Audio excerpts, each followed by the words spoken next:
Hello friends, ನಾನಿಂದು ತಮಿಳುನಾಡಿನ ಒಂದು ವಿಶೇಷ ಧಾರ್ಮಿಕ ಕ್ಷೇತ್ರವಾದಂತಹ ಮೀನಾಕ್ಷಿ ಅಮ್ಮನ್ ದೇವಾಲಯದ ಬಗೆಗಿನ ಮಾಹಿತಿಯನ್ನು ನಿಮ್ಮೊಂದಿಗೆ ಹಂಚಿಕೊಳ್ಳಲು ಬಂದಿದ್ದೇನೆ.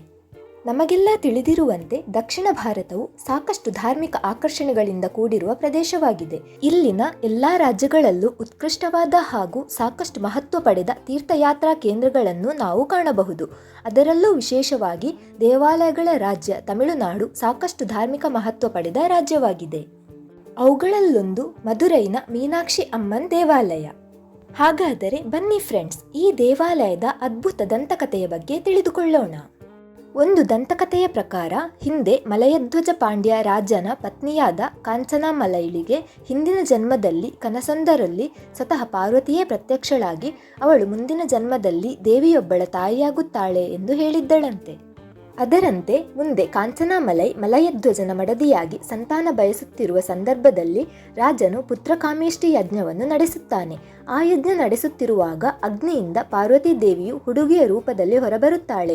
ವಿಚಿತ್ರವೆಂದರೆ ಆ ಹುಡುಗಿಗೆ 2ರ ಬದಲು 3 ಸ್ತನಗಳಿರುತ್ತವೆ.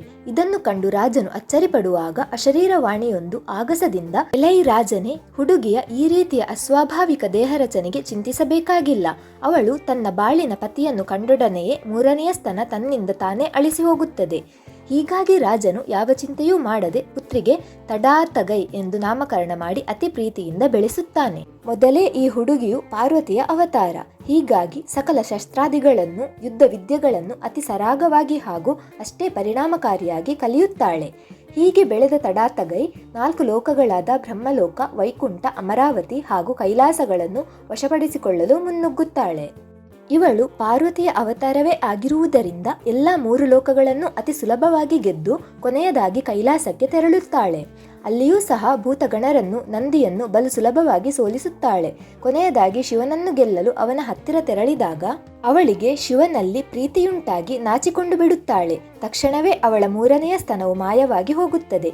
ಇದರಿಂದ ಶಿವನೇ ತನ್ನ ಪತಿಯೆಂಬ ಸತ್ಯವನ್ನು ತಿಳಿದೊಡನೆ ಶಿವನೊಡನೆ ಮದುವೆಯಾಗಲು ಮದುರೈಗೆ ಆಗಮಿಸುತ್ತಾಳೆ ತಡಾತಗೈ. ಇವರಿಬ್ಬರ ಮದುವೆಯು ಸಕಲ ದೇವರುಗಳ ಉಪಸ್ಥಿತಿಯಲ್ಲಿ ಅದ್ಧೂರಿಯಾಗಿ ನಡೆಯುತ್ತದೆ. ನಂತರ ಶಿವನು ಸುಂದರೇಶ್ವರನಾಗಿಯೂ ತಡಾತಗೈ ಮೀನಾಕ್ಷಿಯಾಗಿಯೂ ಮದುರೈನಲ್ಲಿ ನೆಲೆಸುತ್ತಾರೆ. ಇಂದಿಗೂ ಪ್ರತಿದಿನ ರಾತ್ರಿ ದೇವಾಲಯ ಮುಚ್ಚುವ ಮೊದಲು ಸುಂದರೇಶ್ವರನ ವಿಗ್ರಹವನ್ನು ಮೆರವಣಿಗೆಯ ಮೂಲಕ ದೇವಿಯ ಕೋಣೆಗೆ ಕೊಂಡೊಯ್ಯಲಾಗುತ್ತದೆ. ಇದು ಅವರಿಬ್ಬರ ಮಿಲನದ ಸಂಕೇತವಾಗಿದೆ ಎಂದು ನಂಬಲಾಗುತ್ತದೆ. ನಂತರ ಮರುದಿನ ನಸುಕಿನ ಜಾವದಲ್ಲಿ ಸುಂದರೇಶ್ವರನನ್ನು ದೇವಿಯ ಕೋಣೆಯಿಂದ ಮತ್ತೆ ಮರಳಿ ಕರೆತರಲಾಗುತ್ತದೆ. ವರ್ಷದಲ್ಲಿ ಇವರಿಬ್ಬರ ಕಲ್ಯಾಣ ಮಹೋತ್ಸವವನ್ನು ಬಲು ಸಡಗರದಿಂದ ಆಚರಿಸಲಾಗುತ್ತದೆ. ಈ ಉತ್ಸವ ಸಾಮಾನ್ಯವಾಗಿ ಏಪ್ರಿಲ್ ಅಥವಾ ಮೇ ತಿಂಗಳುಗಳಲ್ಲಿ ಜರುಗುತ್ತದೆ. ಈ ಸಂದರ್ಭದಲ್ಲಿ ಈ ಕ್ಷೇತ್ರಕ್ಕೆ 10 ಲಕ್ಷಕ್ಕೂ ಅಧಿಕ ಸಂಖ್ಯೆಯಲ್ಲಿ ಭಕ್ತಾದಿಗಳು ಭೇಟಿ ನೀಡುತ್ತಾರೆ. ಇನ್ನು ದೇವಾಲಯದ ಕೆತ್ತನೆಗಳ ಬಗ್ಗೆ ಹೇಳುವುದಾದರೆ, ಇಲ್ಲಿ 1000 ಕಂಬಗಳ ಭವ್ಯ ಮಂಟಪವಿದೆ. ಇದನ್ನು ಆಯಿರಂ ಕಾಲ್ ಮಂಡಪಂ ಎಂದೂ ಕರೆಯಲಾಗುತ್ತದೆ. ಆಯಿರಂ ಎಂದರೆ ತಮಿಳಿನಲ್ಲಿ 1000 ಎಂದರ್ಥ. ಇದೊಂದು ಅದ್ಭುತ ವಾಸ್ತುಶಿಲ್ಪಕ್ಕೆ ಸಾಕ್ಷಿ. ಈ ಮಂಟಪದ ವೈಭವವನ್ನು ಕಣ್ತುಂಬಿಕೊಳ್ಳುವ ಕ್ಷಣವೇ ಅದ್ಭುತ. ಇನ್ನು ದೇವಾಲಯದ ವಸ್ತು ಸಂಗ್ರಹಾಲಯಕ್ಕೆ ಭೇಟಿ ನೀಡಿದರೆ ನೀವು ಹಲವಾರು ಪ್ರಾಚೀನ ವರ್ಣಚಿತ್ರಗಳನ್ನು ನೋಡಬಹುದು. ಇನ್ನು ಈ ದೇವಾಲಯದ ಮತ್ತೊಂದು ಆಕರ್ಷಣೆ ಎಂದರೆ ಅದ್ಭುತ ರಾಜಗೋಪುರಗಳು. ಇಲ್ಲಿ ನೀವು 14 ಗೋಪುರಗಳನ್ನು ಕಾಣಬಹುದು. ಇವುಗಳಲ್ಲಿ 4 ಪ್ರಮುಖವಾದವುಗಳಾಗಿದ್ದು 4 ದಿಕ್ಕಿನಲ್ಲಿ ಈ ಗೋಪುರಗಳಿವೆ. ಇವುಗಳಲ್ಲಿ ದಕ್ಷಿಣದ ಗೋಪುರವು ಅತ್ಯಂತ ಎತ್ತರವಾಗಿದ್ದು ಇದರ ಎತ್ತರ 170 ಅಡಿ ಎಂದರೆ ಸುಮಾರು 52 ಮೀಟರ್ಗಳು. ಇಲ್ಲಿರುವ ಪ್ರತಿ ಗೋಪುರವೂ ಬಹು ಅಂತಸ್ತಿನ ರಚನೆಗಳು. ಜೊತೆಗೆ ಇದರಲ್ಲಿ ಅತ್ಯಂತ ಹಳೆಯದಾದ ಕೆತ್ತನೆಗಳು, ಶಿಲ್ಪಗಳನ್ನು ನೋಡಬಹುದು. ಮದುರೈ ಮೀನಾಕ್ಷಿ ದೇವಾಲಯದ ಗೋಪುರಗಳು ಇಲ್ಲಿನ ಹೆಗ್ಗುರುತಾಗಿದೆ. ಮೀನಾಕ್ಷಿ ದೇವಾಲಯದಲ್ಲಿ ಸುಂದರ ಕಲ್ಯಾಣಿಯೊಂದಿದೆ. ಈ ಕಲ್ಯಾಣಿಯನ್ನು ಪೋರ್ತಮರೈ ಕುಲಂ ಅರ್ಥಾತ್ ಬಂಗಾರದ ಕಮಲ ಇರುವ ಕೊಳ ಎಂದು ಕರೆಯಲಾಗುತ್ತದೆ. ಇದರೊಂದಿಗೆ ಈ ಕಲ್ಯಾಣಿಗೆ ಆದಿತೀರ್ಥಂ, ಶಿವಗಂಗಾ ಮತ್ತು ಉತ್ತಮ ತೀರ್ಥಂ ಎಂದೂ ಕರೆಯಲಾಗುತ್ತದೆ. ಈ ಕೊಳದ ಗೋಡೆಗಳಲ್ಲಿ ಸುಂದರ ಚಿತ್ರಗಳನ್ನು ನೋಡಬಹುದು. ಇನ್ನು ಕೊಳದಲ್ಲಿ ಬಂಗಾರದ ತಾವರೆಯ ಆಕೃತಿ ಕೂಡ ಕಣ್ಮನ ಸೆಳೆಯುತ್ತದೆ. ಈ ದೇವಾಲಯದ ಪ್ರಧಾನ ದೇವತೆ ಮೀನಾಕ್ಷಿ. ಇದು ಪಾರ್ವತಿ ದೇವಿಯ ರೂಪ. ಈ ದೇವರ ವಿಗ್ರಹವನ್ನು ಪಚ್ಚೆ ಬಣ್ಣದ ಕಲ್ಲಿನಲ್ಲಿ ಕೆತ್ತಲಾಗಿದೆ. ಈ ಅಪೂರ್ವ ದೇವಸ್ಥಾನದ ಮತ್ತೊಂದು ಕುತೂಹಲಕಾರಿ ವೈಶಿಷ್ಟ್ಯವೆಂದರೆ ಇಲ್ಲಿರುವ ಸುಮಾರು 33,000 ಶಿಲ್ಪಗಳು. ದೇಗುಲದ ತುಂಬ ಸಾಕಷ್ಟು ಅದ್ಭುತ ಶಿಲ್ಪಗಳನ್ನು ನೋಡಬಹುದು. ದೇವಾಲಯದ ಗೋಪುರಗಳು, ಕಂಬಗಳಲ್ಲಿನ ಕೆತ್ತನೆಗಳು ಎಲ್ಲರನ್ನೂ ಮಂತ್ರಮುಗ್ಧರನ್ನಾಗಿಸದೇ ಇರದು. ಇನ್ನು ಬೆಳ್ಳಿಯ ಪೀಠದ ಮೇಲೆ ನಿರ್ಮಿಸಲಾದ ನಟರಾಜನ ವಿಶಾಲವಾದ ಶಿಲ್ಪ ಇಲ್ಲಿನ ಹೆಗ್ಗುರುತು ಕೂಡ ಹೌದು.